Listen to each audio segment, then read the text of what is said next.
This is CBS News Chicago.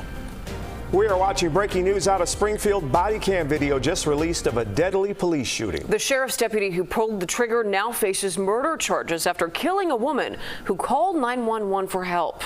CBS News Chicago investigator Dave Savini has been watching this video very closely. And Dave, what have you learned? Jim and Marie, I have been examining body camera footage and looking for anything that could have made Officer Grayson fear for his life or think it was in jeopardy.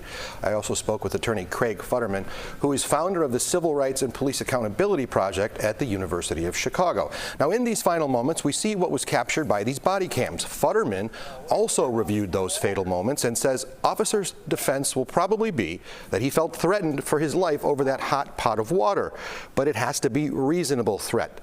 And Futterman did not see any evidence of reasonable threats. In fact, he says officers are trained not to let people go into their kitchens for a very specific reason. Part of what's immediately horrifying is that this is a situation that just didn't need to happen. In your analysis of this video, what do you see? What doesn't make sense to you?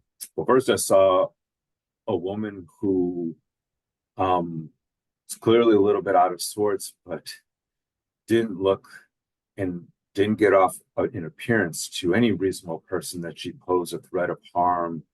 Would any reasonable officer in that situation reasonably believe that their life is threatened, such that they would take out their gun and point it at her and threaten her life?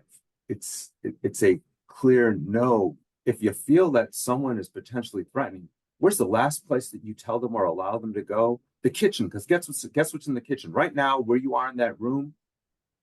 There's no weapons. She's unarmed. There's no knives in the kitchen. You have knives. You have pans. The officer immediately grabbed his gun and pressure escalated, went from 0 to 100 like that. Would you say that this event would have even called for the use of a taser? No. Futterman also says the officer got very agitated after she said, "I rebuke you in the name of Jesus," and then pointed a gun at her.